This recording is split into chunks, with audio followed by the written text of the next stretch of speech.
in the hearts of men. The shadow knows.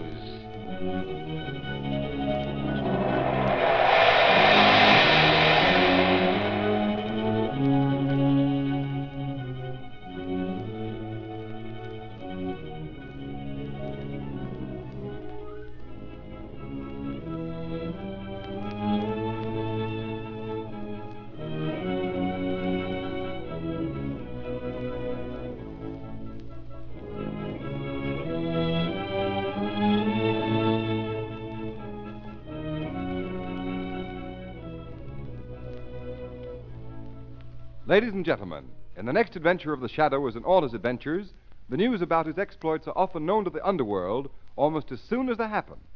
And I want to tell you that the news about the new Goodrich Silvertown tire is traveling like wildfire among motorists all over America. It's because this new Silvertown is so sensational in action and appearance, it's really a new kind of tire. You've never seen anything like it. It even looks different, for its tread is wider and flatter, and every inch of the tread is covered with row upon row of never-ending spiral bars. And those spiral bars do the same job on a wet, slippery road as your windshield wiper does to your windshield. They sweep the water right and left. They force the water out through the deep drainage grooves. Thanks to that lifesaver tread, your tire actually has a drier, safer road surface for the rubber to grip. Just think, motorists. Here is a tread that's actually a road dryer. No wonder the new Silvertown will stop you quicker and protect you against the dangers of skidding as never before. And here's a sincere and friendly tip. Don't fail to see and drive on the new Goodrich Silvertown the very first chance you get. Get a free demonstration. Take it from me, you'll get the driving thrill of a lifetime. And remember, only the new Silvertown offers you two great life-saving features: Lifesaver Tread skid protection and the famous Golden Ply blowout protection at no extra cost.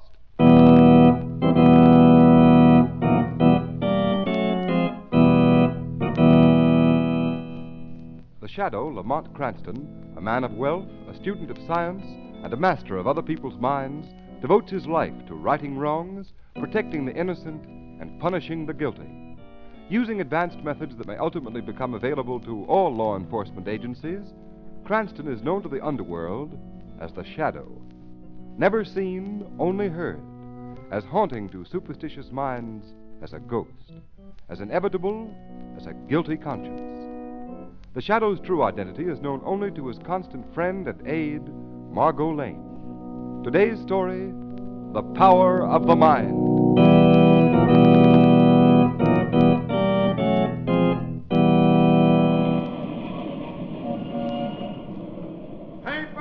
Evening paper, mister. Laboratory of famous chemist wrecked. Discoverer of new mystery explosive missing. Evening paper. Ladies and gentlemen, here's a special radio flash on the mysterious disappearance of Professor John Hardy. He was last seen entering a black limousine and was accompanied by a heavy-set man wearing a Van Dyke beard and a tall, slender woman of foreign appearance. Secret Service agents are reported investigating the case due to the importance attached to the professor's reported discovery of a new type explosive, more powerful than any known to munition makers in any country in the world.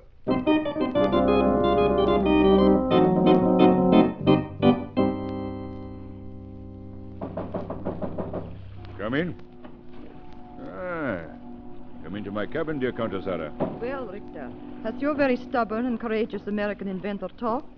Given you the formula for that high explosive he's so determined shall fall into no other hands save his own government? No, but he will. He can't stand much more of Ivan's treatment with the whip. Be careful. Too much torture can destroy the mind, and if Professor Hardy's mind snaps, you will never get the formula, because we know for certain he has never written it down. I know. I have warned Ivan to be careful. Ivan's idea of care is to see how close he can come to whipping a man to death without actually doing so. Why do you keep that big brute as a bodyguard? He has the mind of a child. In our business of espionage, Countess Sarah, it is often useful to have servants who cannot think for themselves. Besides, Ivan is rather cunning in an animal sort of way. Stop! Listen. I can't stand anymore. I can't. Don't Don't hit me again. Did you hear that? Success at last, my dear Countess. I think Professor Hardy is ready to give us the formula. No. Don't hit me. I'll tell you where I hid the gold. I found it, but I hid it. I found it at the end of the rainbow, and I hid it. I hid it, but I'll tell you. Richter, I warned you. His mind has snapped. Ivan, you fool! I told you to be careful. Give me that whip. I told you. I don't strike him hard. I don't. Oh, stop it. What good will it do you to beat Ivan? He doesn't even feel it. It's your fault. You should have watched him better. So you're telling me what to do, are you, Countess? It's about time someone did. You've certainly bungled this. Now how are you going to get the formula? The man's out of his mind. No amount of physical torture can make him tell us. I'll show you where I hid the gold. Take him back down to the hold of the ship, Ivan. I obey. Come, Professor. Come with me. It's at the end of the rainbow, the gold. I'll tell you.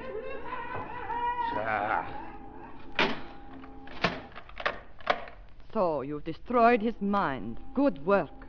It's like having the formula in a sealed envelope and throwing it in the fire. Now what are you going to report to headquarters? Be quiet, Zara. I'm not finished. There's still a chance. Another way of getting his secret out of him. Even if his mind is gone. It may be an easier, surer way. Oh, why didn't I think of it before? What are you talking about? How can there be any other way with his mind destroyed by days and days of Ivan's fiendish torture with the whip? Sarah, it so happens that a fellow countryman of mine, Dr. Waldeck, one of the world's greatest psychiatrists, is in this country, right here in the city. And I suppose he'll gladly come down to this ship, the Star of Zealand, and get Professor Hardy's secret from him for you. No, not gladly, perhaps, my dear Countess. But he will come. Just wait and see.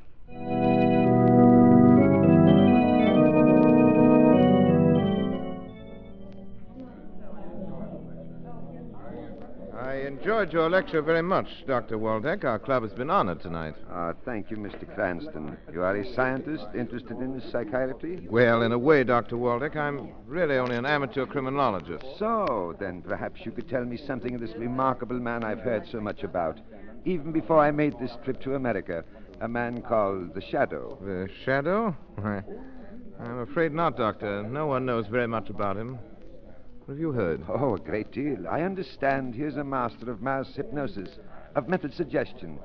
He has you criminals and police quite baffled by his ability to appear in a room crowded as, let us say, this club of yours, and yet remain unseen. You seem to have no doubt of the Shadow's existence, his powers, Doctor. Oh, none whatever, Mr. Cranston. In fact, I should like to meet this Shadow. But then I suppose I should have to commit some crime in order to do so, and I wouldn't care to carry my scientific research quite that far. I think the Shadow would enjoy meeting you, Doctor. You have much in common. I think he would be profoundly interested in your work in psychic research, particularly in the field of mental telepathy. You know, it might be interesting if you and the Shadow could make a test of thought transmission, of the purely mental telepathic method. It would indeed. This Shadow, from what I hear, he has little time for theory. He deals mainly in the harsh realities of criminal investigation. Yes, but the two pursuits are not as far removed from each other as some persons seem to think. Message for Dr. Waldeck. Dr. Waldeck. Right here, John. A message for you, Doctor. Here you are, Doctor. The gentleman and the lady are waiting outside in their car. Oh, thank you. Well, that's unusual. Most unusual. Is there any answer, Doctor? Answer? Yes. Say to the Countess I will come immediately. All right. I will do what I can. You will excuse me, Mr. Cranston. A countrywoman of mine is in need of help, and I must go at once. Perhaps we will meet again. Enjoy it. Yes, indeed. Well, goodbye.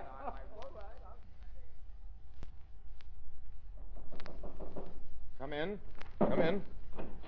So here you are, Lamont Cranston. I thought you promised to take me to dinner tonight. You're an hour late. I know. I'm terribly sorry, Margot. You're sorry. But Margot Lane, your assistant, is hungry.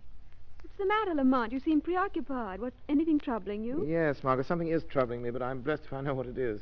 Would it be Dr. Waldeck? Ever since you talked to him at the club last night, you've been wondering if he suspected that you are the Shadow. I don't think he knows, Margot. Then what are you worrying about? Simply that all day long I've had the feeling that Dr. Waldeck has been trying to get in touch with me, or rather, I should say, With the shadow. But how could Margot, he? Waldeck practiced what he preached. He is a master of mental telepathy. Well, the shadow isn't exactly a novice at mental telepathy either. What makes you think he's trying to get in touch with you? At intervals all day, my mind is kept reverting to thoughts of distress, coupled with Waldeck's name. Waldeck's name and another name. Star of Zealand. That sounds like the name of a ship. Perhaps, but it doesn't make sense. Well, it seems to me it'd be easy to find out if Dr. Waldeck's in trouble. Why not call his hotel? I've been on the point of doing it several times, but... Here, give me that phone and let me call him. The trouble with you, Lamont. You get so wrapped up in things like thought transmission, you forget the obvious. Telephone. That's why I have an efficient assistant like you. Hello? Will you connect me with Dr. Waldeck's suite? What? Are you sure? The secretary's had no word either.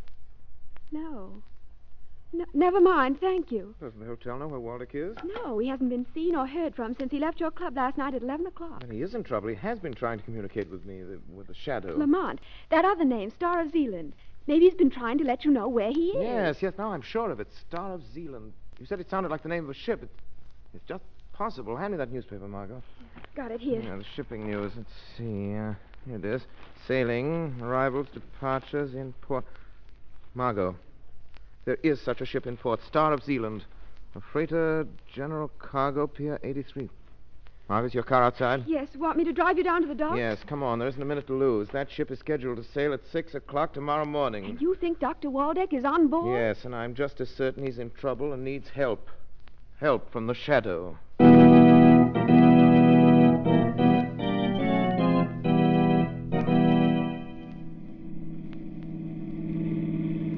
That must be the Star of Zealand over there, Lamont. Just a couple more blocks, Margot. Wouldn't it be better to let the police investigate? You have so little to go on. You can't even be sure there is anything wrong. If I can't convince you, Margot, what chance do you think I'd have of persuading the police to board a tramp steamer and search it for a man not even reported missing? But how on earth will you search a ship without help? It would take hours. It won't be necessary. I'll know if there's anything wrong if Waldeck's there. 5 minutes after I've walked on the gangplank. Because I'm going aboard as the shadow. We're nearly there. Slow down. Stop by the next pier. Right. I don't think you'd better wait, Margot. This is a tough section, and it's late. All the more reason for my waiting. Don't worry about me, Lamont. I'll lock the car doors. And another thing, if you're not back in 15 No, Margot, minutes... I may need more time, but keep the shortwave radio tuned in our usual band. If you don't hear from me in half an hour, then go ahead and notify the police. All right, half an hour, but not a minute longer. I wish I knew what you were walking into, Lamont. I don't like this mental telepathy blind man's buff. Neither do I, Margot, but during the ride down here, I've had a stronger feeling than I did at first that Dr. Waldeck is in desperate need of help. Stay in the car, Margot. Lock the doors and sit tight until I come back. Or you hear from the shadow.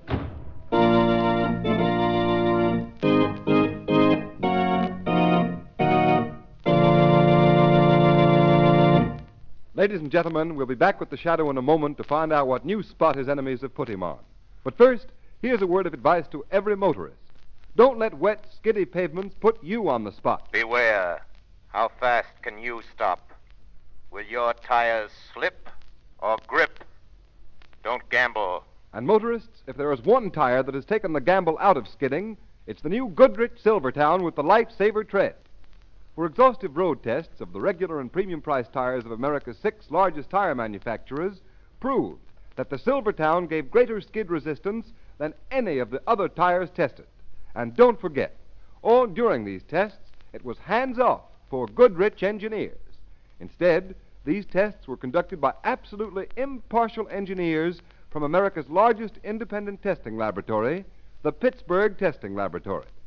What's more, some of the tires the Silvertown was tested against have list prices of 40 to 70% more.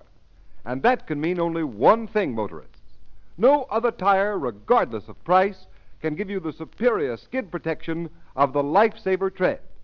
With Lifesaver tread Silvertowns on your car, you'll stop quicker, safer on a wet pavement than you've ever stopped before. Just think, the quickest non-skid stops ever with the Lifesaver tread. Real blowout protection, too, with the famous Goodrich Golden Ply. And these two Goodrich safety features are now yours in the new Silvertown at no extra cost. Take a tip from me. For safety's sake, Ride on Goodrich Safety Silver Towns. Well,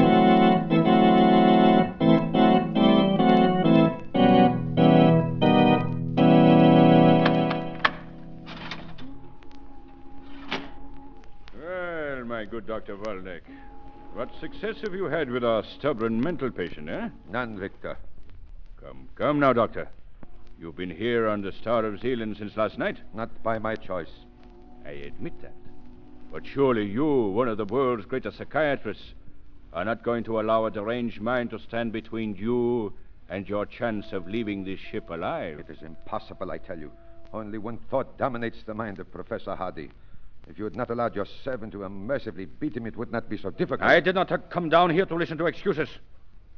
I want that explosive formula from Professor Hardy. And I mean to get it. Now. Very well. He is there in the bunk, sleeping. Perhaps you can succeed where I have failed. You haven't failed. You haven't tried to penetrate his subconscious mind. But you're going to try. Ivan, come here. Bring your whip. The whip failed you once, Richter. It will fail you again. You brought me here against my will. But neither you nor that brute and his whip can make me reveal the secret knowledge of that man's mind. A secret he sacrificed his reason to keep from you.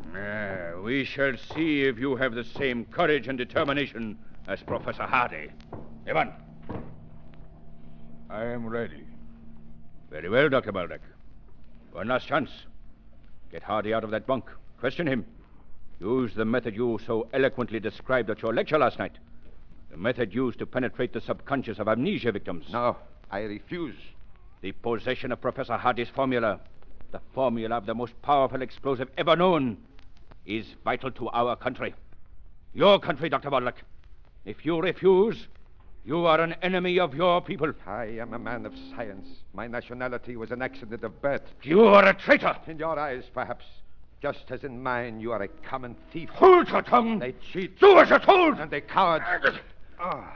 Ivan, the whip. We'll see who is a coward. Yes. Mr. Richter, You didn't touch him. What's the matter with you? Why did you throw the whip away? Something touched me. Knocked the whip from my hand. You're crazy. You dropped it. Get it. No, I swear it. Something knocked it from my hand. Pick up that whip, I say. Pick it up. But, Mr. Richter, the whip, it moves.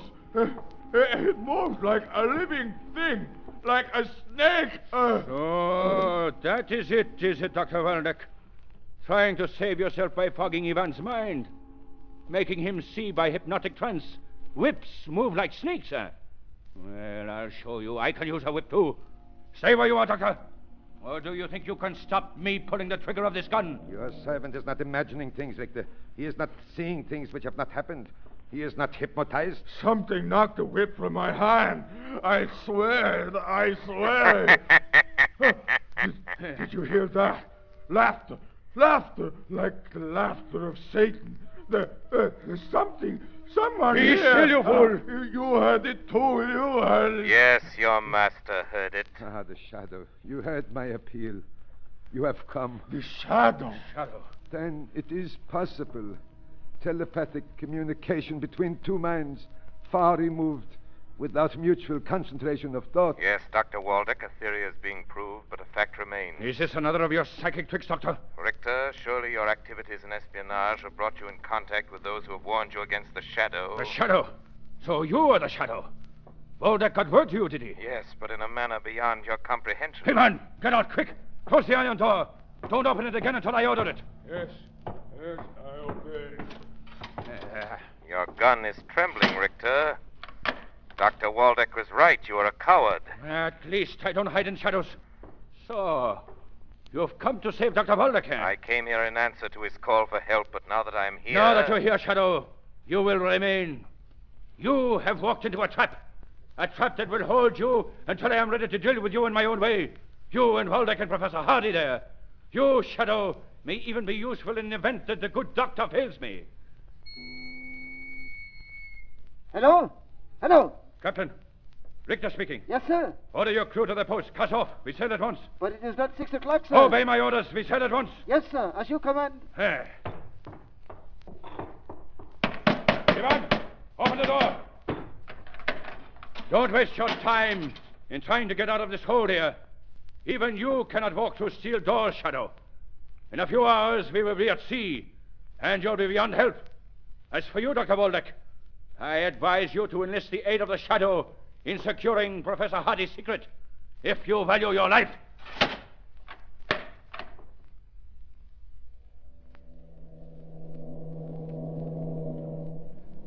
Yes? Come in. We are getting underway, Mr. Richter. Are there any further orders? Yes, Captain. As soon as we are at sea, I want half a dozen of your best men. Arm them with rifles and revolvers. Have them report here to me. Yes, sir. Why are we leaving so early? Oh, good morning, Captain. Oh, Countess. Beg your pardon, but have you been in your cabin? I haven't left it until now. Why? Why do you ask? What's wrong? Well, speak up, man. A young woman was seen coming on board just before we cast off, sir. What? Are you sure? Yes, sir. My second mate mentioned it, but thought it was Countess Zara. It couldn't have been. Captain, take every member of your crew you can get. Search the ship. Find that woman and bring her here. Yes, sir. We will find her if she is aboard.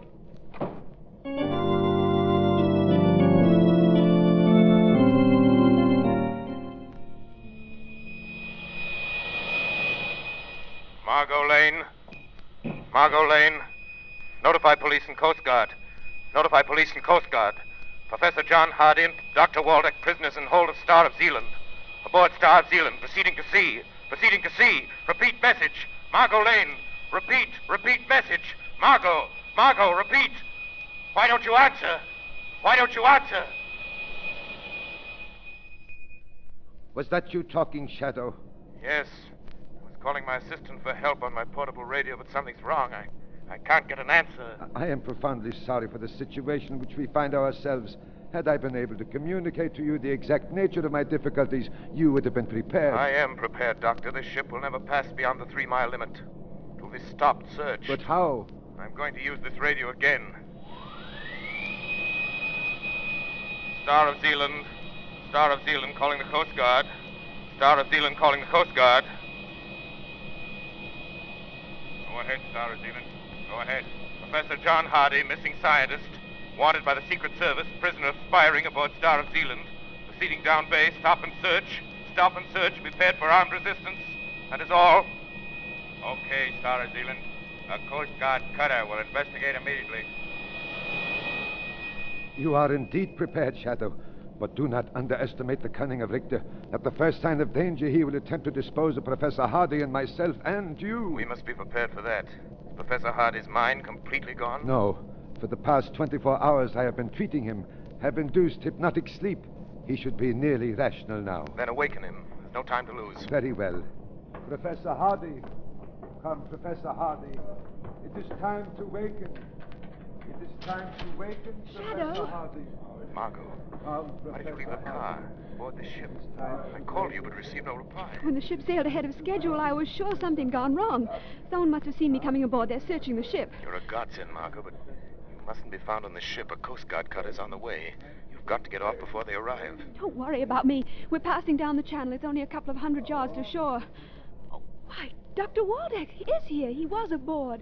But who's that other man? Professor John Hardy. But quick, Margot, get off the ship. You've done more than enough just opening the steel door. All right, Shadow. Don't worry, I can swim 10 times that distance. There's a cargo door open on the port side. Dive far out, Margot. And Margot, be careful of the suction of the propellers. Good luck. Come, Professor Hardy. Come, Professor Hardy. Thank you. Thank you, Doctor. But, what has happened? Where is this Richter? We are still on the ship, but help is coming. He is very weak, Shadow. Shadow! The door, it is open, but how? Don't stop until you find that door. All right, you must come with me. The door, it is open. They have escaped. Doctor, get back behind the door. Out of sight. Hey, that girl, she opened it. But they can't get off the ship. They can't be far from here. Maybe they hide. Maybe. Hey, Ivan, you fool. Why did you close that door? Well, I did not touch it. Now, Richter, it is you who have walked into a trap. So, you didn't have time to get away, Shadow. Mr. Richter, the doctor, the professor, they are here. Yes, so. You like to have what you Americans call the showdown. Very well, you shall have it. After I communicate with my captain. Captain! Captain! Yes, sir. Quick! Your men who are searching the ship, send them to this hold at once. Immediately, sir. And now, Shadow, we shall deal with you. Ivan, watch the good doctor and the professor. Their turn will come when we have finished with this Shadow once and for all. You are too late, Richter. Listen. Yeah. So, the river police. Well, let them come. Before they can board us, there will be no trace of any of you. Perhaps your captain is not so sure. He's calling you over the speaking tube. Hello, hello. Coast Guard cutter off our port bow, sir. She has readied us to halt for search. Order full speed ahead and get your men down here. But Quick! we are not beyond the 3-mile limit. Carry out my orders. Full speed ahead. Yes, sir. Desperate measures, but they will fail, Richter. They will fail. That was a blank, a warning. Your captain is being sensible. He stopped the engines. Let them come. Let them search the ship. They'll find nothing. Nothing. Because I'm going to shoot you. They'll never think to look for bodies in the ballast tanks. My gun! No. No, Richter. You're not going to add murder to your list of crimes. Ivan, quick! I've got hold of the Shadow here. Take my gun. It's on the floor. The Shadow's here between me and the wall. Shoot him. No. No. Oh, there is nothing there. I see nothing. Shoot him. You're mad. Shoot You're him. mad. I go. Dr. Waldeck, the gun. Pick it up. Put up your hands, Richter. No, you don't. You'll never turn me over to the police. Sorry I had to hit Richter so hard, Dr. Waldeck. The Coast Guard won't meet much resistance when they arrest him. You're a witness to what has happened here. Listen, Doctor. I'm by the Stardom dealer. We are coming aboard. The Coast Guard. Yes, they are coming aboard. You are safe now, Dr. Waldeck. Your faith in the power of the mind saved you and Professor Hardy, helped him keep his secret. Perhaps at some future time, under more favorable circumstances, we shall meet again.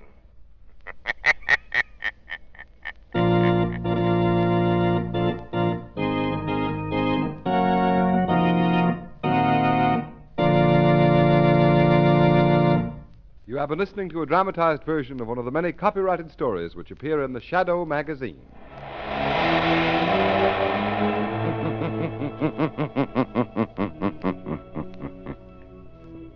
The weed of crime bears bitter fruit. Crime does not pay. The Shadow knows.